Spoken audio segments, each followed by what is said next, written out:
shkelje kushtetutës. Janë shkelje të rregullores. Jo të kushtetutës, janë shkelje të rregullores. Dhe shkelja kushtetutës me harmoni, ndonjë akti në harmoni me kushtetutën dallon. Për shembull, kur një grup deputetësh e bën një kërkesë në gjykatë kushtetuese për ligjin, nuk nënkupton shkelje kushtetutës, po konsiderohet se nuk është në harmoni me kushtetutën. Shkelja kushtetues janë shkelje të rënda, janë serioze.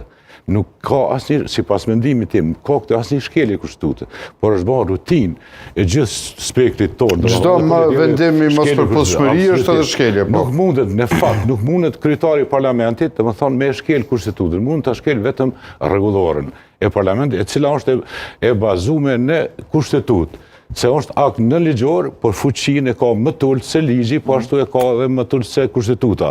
Dhe këta duhet të subordinohen. Edhe rregullorët e ligjit duhet të subordinohen normës kushtetutës e norma kushtetutës superiore. Kështu që nuk ka shkelje të kushtetutës, ka shkelje të rregullores.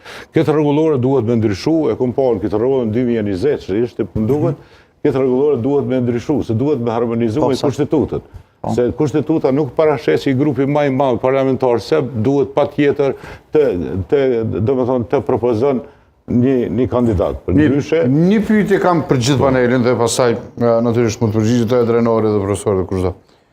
Nëse ne nuk po ja japim të drejtën partisë që serbët e kanë votuar më së shumti. Mos të drejtën ja japim, po se votojmë.